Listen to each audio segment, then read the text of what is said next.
Einfach mal lupen. Ja, Toni, es war gestern Abend ein denkwürdiger. Zettel ist voll. Ne, also hier muss ich ja mal zeigen, dass ich gearbeitet habe. Ja. Zettel ist also andere Seite ist leer, aber ein DIN A4 habe ich voll bekommen. Ja, das hat sich auch angeboten. Ne? Also ich habe schon auch, ich schreibe manchmal so dazu, in welcher Minute ich mir welche Notiz gemacht habe, ne? Weil es kann sich immer noch irgendwas ändern und so weiter. Ja. Manchmal ist es aber auch schon so, dass man nach 10 Minuten weiß, das Spiel geht in die oder die Richtung. Was ich aber nach 20 Minuten aufgeschrieben habe, ist der Take. Am Anfang waren die beiden noch ein bisschen vorsichtiger mit und ohne Ball. Und dann haben sich beide gedacht, scheiß drauf, das können wir nicht, lass mal so wie immer spielen.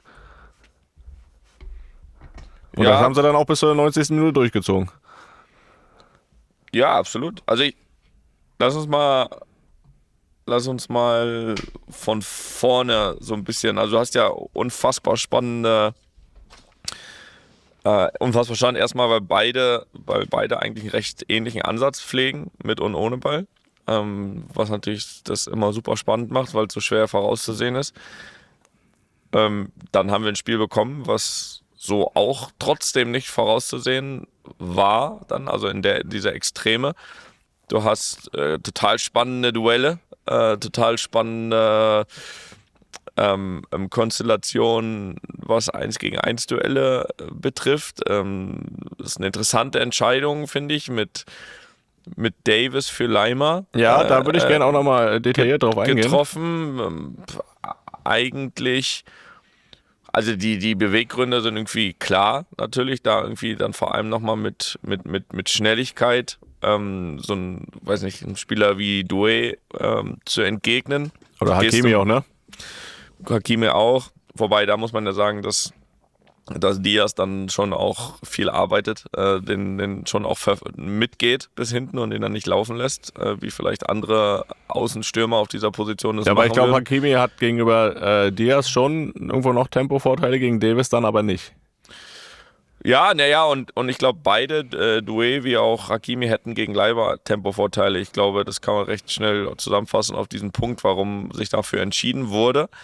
Wurde dann korrigiert in der Halbzeit, ohne dass Davis das schlecht gemacht hat, finde ich. Also finde diesen Punkt gerade in den ersten 20 Minuten hatte man, sag ich mal, hat ihm schon recht gegeben, dieser Ansatz, finde. Da hat er eigentlich gegen Doué alles ganz gut wegverteidigt.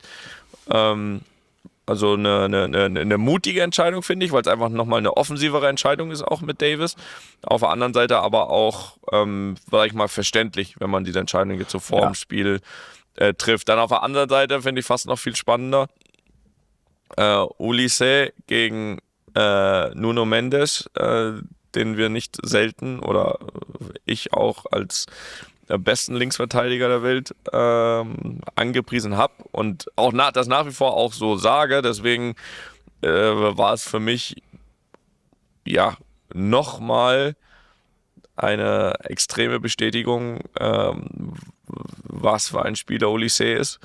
Der wirklich, ich habe das einem Trainerkollegen von mir, von der Academy, geschrieben zur Halbzeit, dass der Olise mit dem für mich besten Linksverteidiger der Welt trotzdem macht, was er möchte. So, und zwar nicht nur im 1 gegen 1, sondern auch selbst was das Thema Schnelligkeit, erster Meter betrifft. So, das kommt manchmal gar nicht so rüber. Bewegung, sodass man selbst das Gefühl hat, dass selbst ein Mendes gesagt hat, und der hat wirklich in den letzten Monaten und Jahren sehr viele, sehr gute Rechtsaußen in seine Hosentasche gesteckt während des Spiels, dass man bei dem das Gefühl hatte, Mist, da ist jetzt einer, da bin ich selbst physisch nicht besser und das ist schon schwer.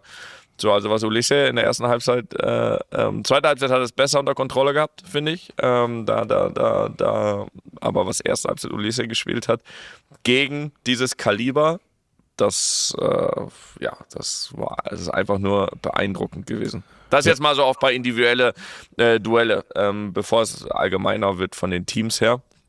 Aber das war Ja, ich finde gerade dass er viel variantenreicher noch gespielt hat, ne? Also, was heißt gespielt, mehr gedribbelt hat. Sonst ist ja schon, sag ich mal, 80%, dass er nach innen zieht. Ich finde, das war dann wirklich auch dieses, mal geht er außen, mal geht er innen vorbei. Das ist dann ja auch mega schwer zu verteidigen. Und ich finde, wenn so ein Offensivspieler mit der Qualität, mit diesem Timing im Dribbling vorher, wann lege ich den Ball vorbei, hast du ja eigentlich als Offensivspieler mehr so diesen Vorteil, diesen Tempovorteil, weil du weißt, wann du den Ball vorbeilegst. Und dieses Timing, was er da hatte, war halt brutal. Und ich finde, das ist dann auch mega schwer zu verteidigen, für jeden Verteidiger. Und ich sehe es auch so, dass Mendes für mich auch der beste Linksverteidiger der Welt ist. Mit und auch ohne Ball. Und der eigentlich auch Tempo hat, das hat er ja in gewissen Aktionen auch gezeigt. Aber das war schon auch ein bisschen überraschend, dass es so spielend leicht aussah, wie er da vorbeigekommen ist. Nochmal die andere Geschichte, bevor wir dann aufs Allgemeine gehen, die Aufstellung Laimer gar nicht mal im Detail, und es gibt Argumente, warum er das gemacht hat, warum er Davis hat spielen lassen. Ich finde aber, was so ein Zeichen nach außen ist oder an Paris auch, dass man als Bayern sich irgendwo dann zumindest auf der Position, am Gegner orientiert und ausgerichtet hat, was Bayern eigentlich nie macht. Ne, also wir sind gut genug in der Aufstellung, wir sind mit der Aufstellung stabil, wir sind mit der Aufstellung, spielen wir den Fußball, den wir halt die letzten Wochen und Monate mega erfolgreich spielen. Und dann ist es so eine Detailentscheidung, wo du dich am Gegner so ein bisschen orientierst, weil der halt diese Qualität hat. Ich finde, das ist so ein kleines Zeichen nach außen gewesen, ohne dass ich jetzt die Entscheidung als falsch betitel, hat das für mich, glaube ich, trotzdem so ein bisschen eine Wirkung nach außen gehabt. Oder an Paris gehabt, dass man, okay, die richten sich schon so ein bisschen nach uns. Ich glaube, dass das viel öfter passiert, als man denkt. Vielleicht nicht nur personell, sondern einfach spielweisenmäßig, dass man sich in Details natürlich auf dem Niveau ja auch auf den Gegner vorbereiten muss. Wobei ich aber trotzdem nicht glaube, dass Davis einfach nur Entscheidung ist an Paris angepasst.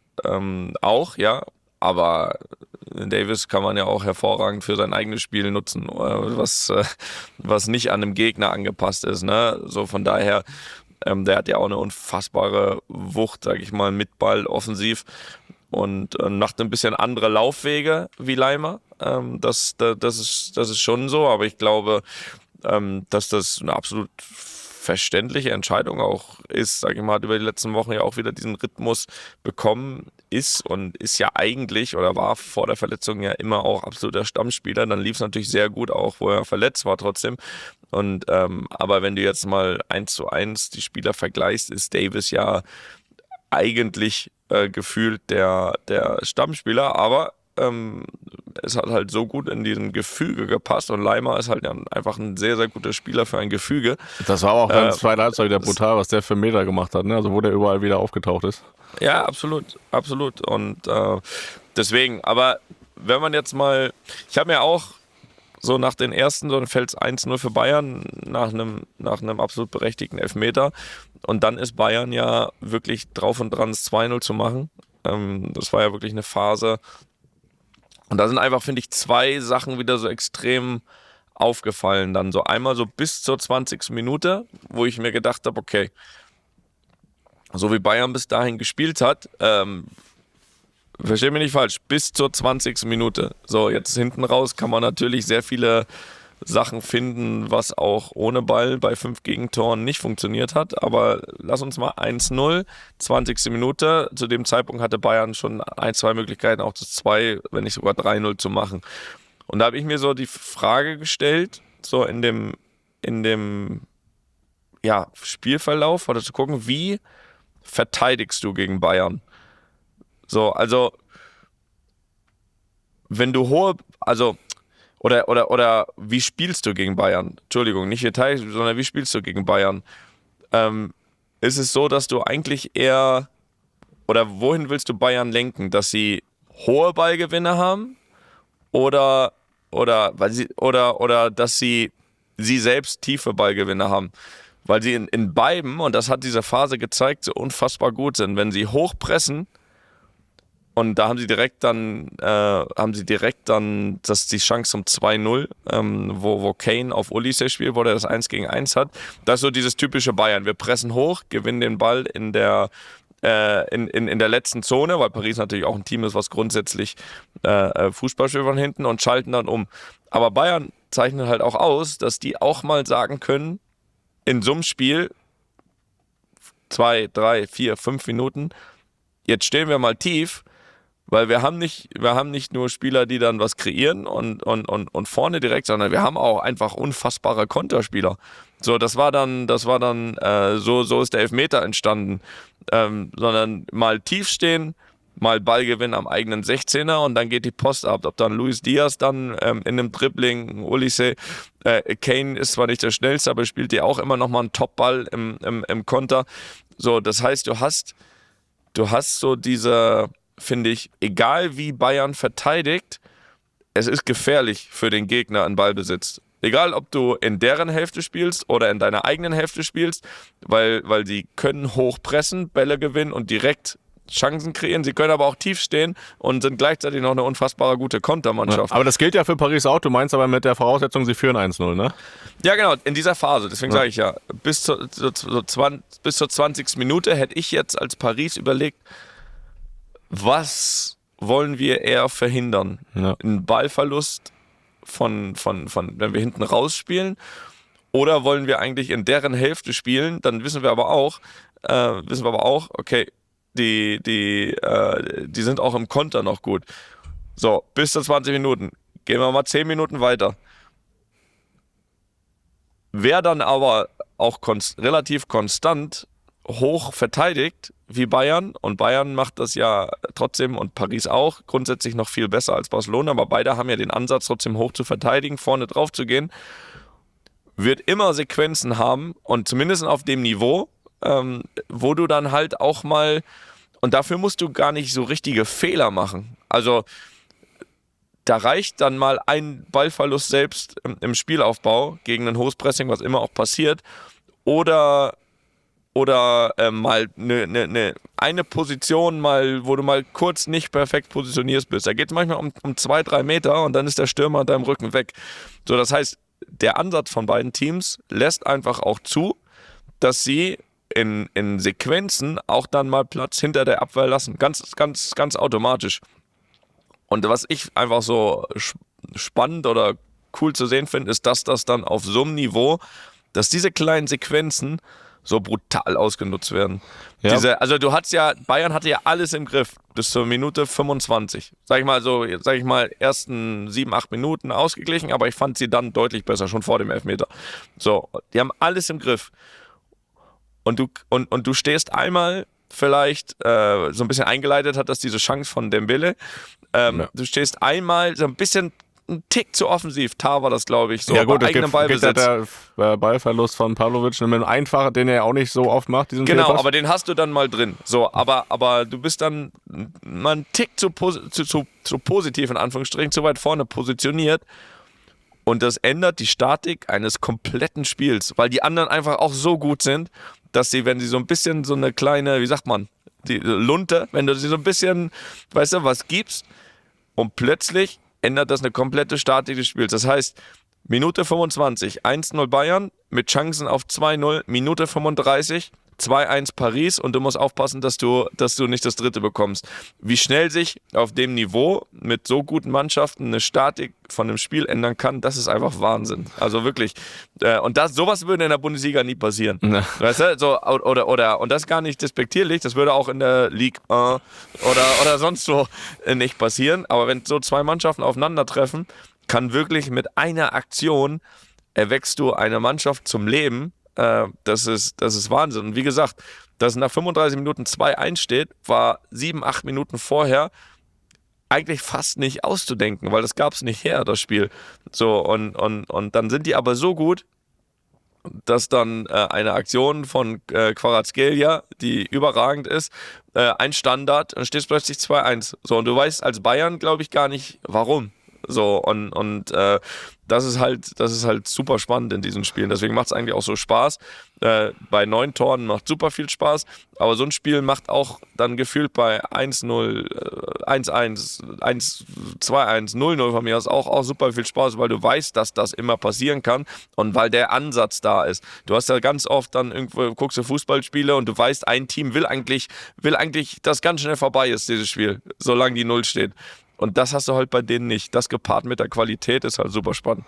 Ja, was du sagst, ne, es reicht ja einfach so ein halber Meter falsche Position stehen, diese kleinen Fehler, die halt so krass ausgenutzt werden. Jetzt haben wir Olise und Luis Diaz auf der einen Seite, aber du hast Doué, du hast Kvaratskhelia, du hast Dembélé auf der anderen Seite, die ja einfach zu gut sind, auch Situationen zu erkennen, wo der tiefe Laufweg gemacht werden muss, wo du am 1 gegen 1 löst. Also du kannst im Endeffekt gegen solche Spieler nicht alles verteidigen, du weißt aber, du musst perfekt spielen, damit du den Großteil wegverteidigst und auch dieses Tempo. Ne? Aber ich glaube auch, als Neutraler ist es dann natürlich geil. Als Bayern-Fan denkst du dir vielleicht wirklich mal, ey, du führst ja 1 und hast das Spiel im Griff. Warum können wir uns nicht ein bisschen zurückziehen? Warum lauern wir nicht einfach auf diese Konter? Aber ich glaube, das Selbstvertrauen und dieses Vertrauen in die eigene Stärke ist einfach zu groß, dass man dann auch so spielt und sich so positioniert und gar nicht davon ausgeht, dass ein Pavlovic diesen Fehlpass spielt. Eher zu sagen, ey, wir spielen zwar auswärts in Paris, aber wir wollen jetzt auch das 2-0 machen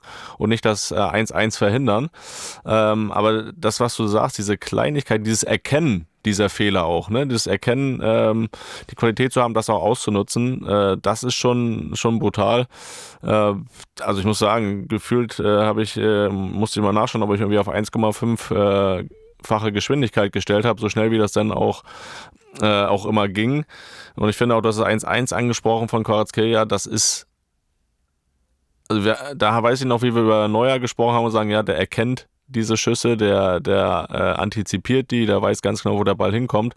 Und ich glaube, der wusste das in dem Fall auch, aber das konntest du trotzdem nicht verhindern, weil er so ansatzlos den Ball dann auch genau in die Seitentasche packt.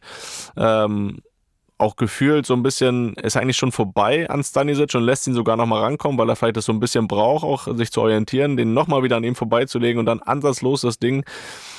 Das sind so Kleinigkeiten, wo ich sage, das ist einfach so eine Qualität, das können dann wirklich nur die wenigsten. Und das hast du in so vielen Aktionen gesehen, dass sie einfach so viele richtige Entscheidungen treffen am Ball, die Qualität haben. Beide Mannschaften, aber ich glaube, die Phase, die du dann ansprichst, ab 25, ging das eine Zeit lang für die Bayern dann viel zu schnell und da haben sie es lange Zeit nicht geschafft, da irgendwie die Bremse reinzuhauen. Ja, das habe ich mir auch für die zweite Halbzeit eigentlich notiert. Das ist eigentlich fast das Einzigste, weil das ja ähnlich so wie die erste Halbzeit war. Dass Bayern natürlich dann wirklich angefangen, oder dann hätte es Bayern, glaube ich, gut getan, so wie die zweite Halbzeit losging, irgendwann wirklich diese Bremse reinzutun. Also da war es dann wirklich sehr optimistisch gespielt, weil wenn es dann blöd läuft, kriegst du 7, 8, 9. Ne? Das heißt nicht, dass das zu dem Zeitpunkt verdient gewesen wäre, aber das war so ein bisschen man hatte so ein bisschen das Gefühl, ne? Also jetzt geht's dahin. Und ja, man muss ja schon sagen, dass es ja auch eine Parallele zu den Realspielen gab. Ne? Also wir hatten ja das Hinspiel, wo sie dann 2-0 führen und dann trotzdem auch so viele Räume angeboten haben. Ne? Jetzt ist es natürlich verständlicher, wenn du zurückliegst. Trotzdem ist es ja irgendwo ein Hinspiel, wo du dir auch was offen lassen musst. Wir wissen jetzt alle, wie es ausgegangen ist, das Spiel. Es hat ja noch irgendwo geklappt, aber die Parallele ist ja da. Also es ist ja nicht das erste Mal, dass sie so spielen und jetzt sind es einfach Gegner, Real gewesen, jetzt aber auch Paris, die halt so brutal gut sind. Und das sind sie vielleicht auch nicht gewohnt, die diese Dinge ausnutzen. Ja, und was dann aber natürlich nachher wieder ist, aus dem 5-2 dann noch ein 5-4 zu machen. Das ist brutal. Also das ist dann so natürlich mental. Auch, und da hast du dann aber wieder das Gleiche, was Bayern passiert ist bei 1-0 Führung mit Chance auf 2-0, so ist dann Paris passiert. So, dass eine Aktion, in dem Fall der Freistoß und das Kopfballtor von Upamecano, dass eine Aktion wieder mal die komplette Statik des Spiels, sag ich mal, auf den Kopf stellt, was da dann im Moment war. Und das ist einerseits natürlich von der Mentalität her brutal. Aber was man auch wieder gesehen hat, ist so, dass auch die Gegner dann nicht in der Lage waren, oder in diesen Phasen, die Wucht des Gegners aufzuhalten. Also, wie gesagt, bei 1-0 Bayern, mit der Chance von Dembélé aufs 1-1, was ja nicht mal ein Tor wird, da war Bayern dann plötzlich nicht mehr in der Lage, diese Wucht, die jetzt von Paris kam, aufzuhalten. So, und auch Beginn zweiter Halbzeit. Das Gleiche dann aber wieder andersrum. Mit dem 5-3 von Upamecano ändert sich alles und Paris ist nicht in der Lage, die Wucht von Bayern danach aufzuhalten, das Spiel zu beruhigen, dass einfach mal nichts passiert. Nichts. So, dass das Spiel steht, das, was du oft dann siehst, ne, liegen bleiben, Fouls, was du ja nicht willst, aber in dem Fall willst du ja im Basketball wird man ein Timeout nehmen. So, also du willst ja so dieses Momentum erstmal stoppen. Und da waren die beide gegenseitig nicht in der Lage. Und ich habe auch, also als Fazit, ich habe das schon zur Halbzeit aufgeschrieben, aber es passt auch für ein Nachspiel. Ich habe gesagt, wenn beide eigentlich gut verteidigen wollen würden, aber gleichzeitig beide offensiv einfach zu gut sind. So, und das ist ja, was ich am Anfang gesagt habe. Weißt du, wo ich sage, man hat so einen Ansatz, okay, Halbfinale, man weiß, man trifft auf eine gute Mannschaft. Wir gucken mal, erstmal ein bisschen vorsichtiger, ein bisschen ruhiger. Und dann denkst du dir nach 10 Minuten gefühlt beide, irgendwie, das können wir gar nicht, wir müssen nach vorne spielen. Wir spielen jetzt unser Spiel. Wir müssen nach vorne spielen, aber das heißt ja nicht, dass beide schlecht verteidigen wollen.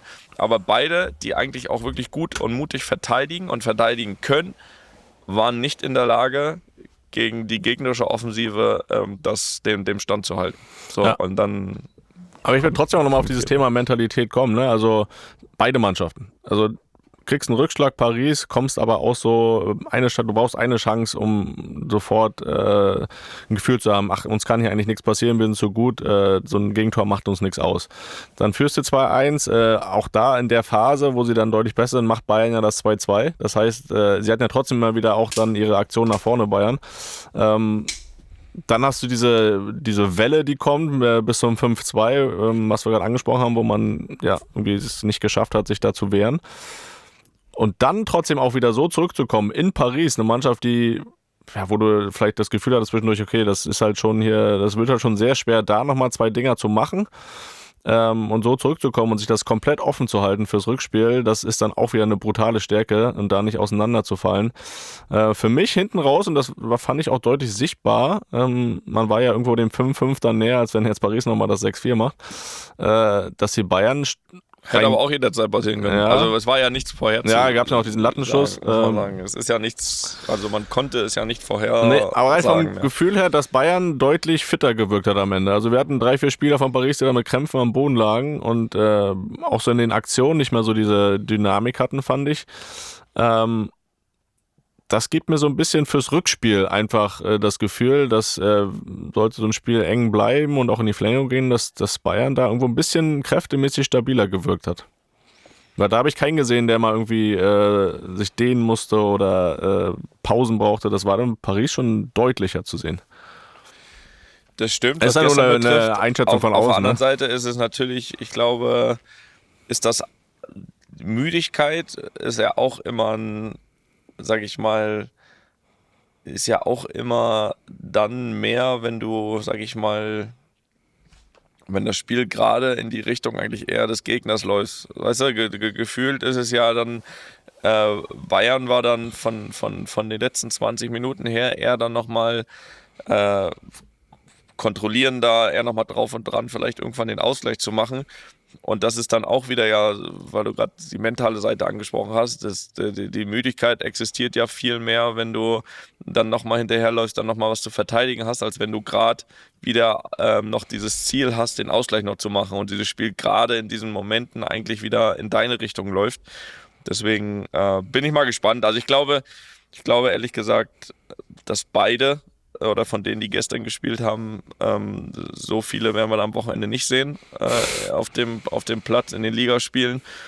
Und dann sind die auf Bayern dem Niveau, gegen Heidenheim, da sollten wir schon nochmal mit der A11 auflaufen. Ja, und deswegen, alle haben jetzt eine Woche, sich zu erholen und vorzubereiten. Also ich glaube nicht, dass es am Ende auf der physischen Ebene entschieden wird. Aber es ist ja auch einmal so ein Eindruck, den man nur von außen haben kann. Also das kann natürlich auch irgendwo anders aussehen.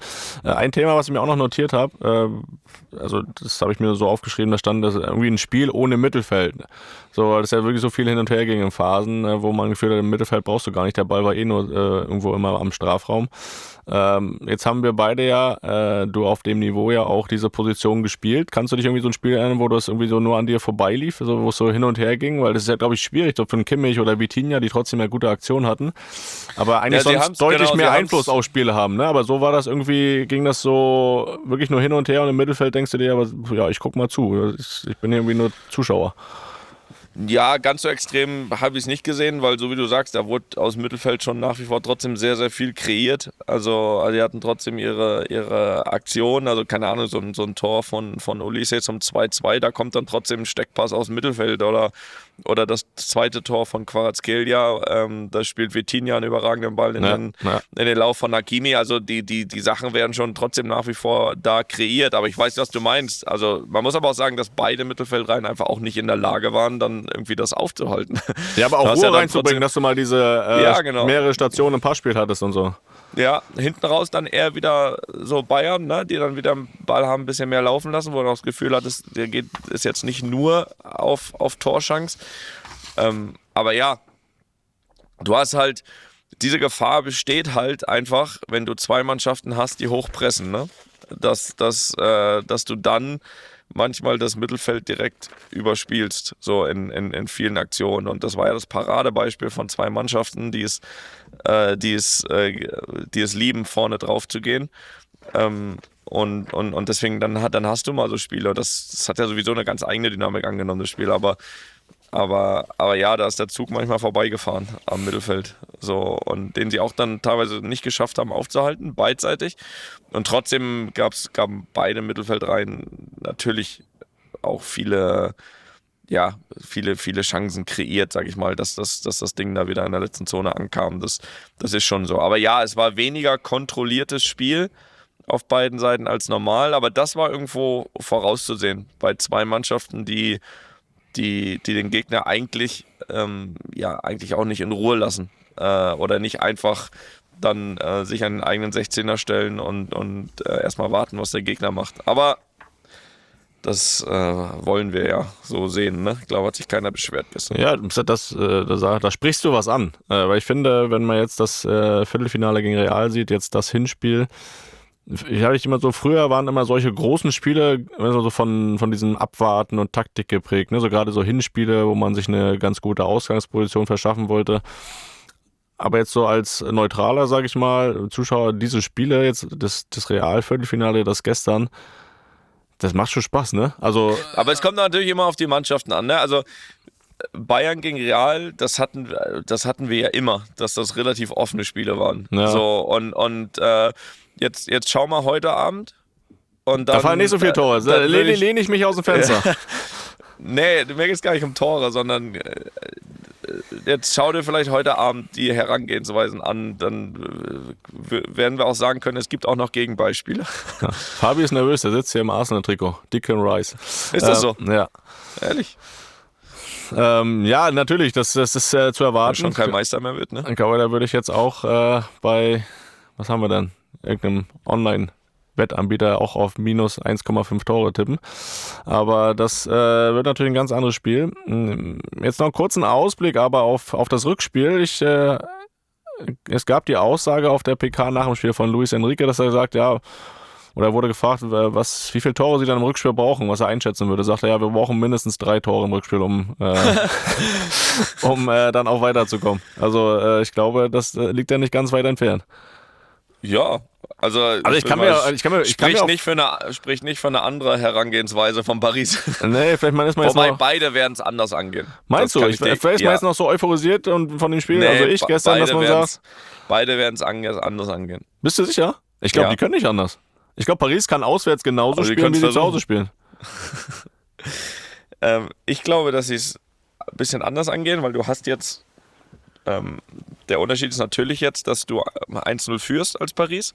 Ja, das wird mit Bayern wenig ändern, weil sie so oder so das Spiel, glaube ich, gewinnen würden zu Hause. Selbst wenn sie es jetzt mit einem Torvorsprung gewonnen hätten in Paris, glaube ich, dass sie es angehen als Gewinn. Aber ich glaube, auch jetzt mit dem, dass Paris gesehen hat, dass Bayern schon anfällig ist, auch dann im Umschalten. Also ich bin eher gespannt drauf, was Paris macht, als auf das, was Bayern macht. Bayern nimmt diese Niederlage mit einem Tor jetzt mit und spielt wahrscheinlich zu Hause einfach so wie immer. Und ich bin jetzt gespannt so ein bisschen auf die Reaktion von Paris. So, auch wenn sie natürlich das Profil haben, vorne drauf zu gehen und so. Aber aber auch brutal gut im Umschalten sind. Sie haben für ein Heimspiel, und das ist ja immer noch trotzdem noch mal ein kleiner Faktor, sie haben für ein Heimspiel schon unfassbar viel zugelassen hinten. Und ich glaube, ich kann mir vorstellen, dass sie da schon das eine oder andere anpassen. Vielleicht wünsche ich mir auch einfach nur, dass wir nochmal so ein Spiel sehen. Ja, wer nicht? Ne? Und dann schauen wir mal, wie es ausgeht. Das wird spannend zu sehen sein. Ja, so zu diesem besonderen Spiel. Soweit dazu. Wir haben ab und zu mal so ein Man of the Match gekürt, aber das ist, glaube ich, gestern einfach nicht möglich. Da kann man keinen rausheben, oder? Oder hast du noch einen, wo du sagst, der war's? Der ist es. Das ist schwer. Das ist wirklich schwer. Also das ist schade. Also der MVP war wirklich gestern eigentlich der Zuschauer. Und die Zuschauerin. Ja. Weil es für die Torhüter wahrscheinlich, ich weiß nicht, ob die so viel Spaß hatten. Ich habe heute Morgen gelesen, Manu hat keinen Ball gehalten gestern. Aber 5 bekommen, das ist ihm wahrscheinlich auch noch nie passiert. Aber wie gesagt, da kann man jetzt auch, ich habe keinen Torwartfehler gesehen bei den Toren. Bei sämtlichen Toren. So, von daher, es ist, war es so, wie es ist und es war doch gut so. Ja, das soll so sein. Nächste Woche, liebe Leute, das schon mal als Ankündigung, werden wir das Rückspiel von, was machen wir? Machen wir Atletico Arsenal? Jetzt müssen wir das Rückspiel mitnehmen. Ja? Ja. Oh, schön, ich freue mich. Das heißt, das ist Mittwoch. Ja, dann hören wir uns Donnerstag. Einfach mal lupen ist eine Studio Bummens Produktion mit freundlicher Unterstützung der Florida Entertainment. Kein normaler Rhythmus. Überall, wo es Podcasts gibt.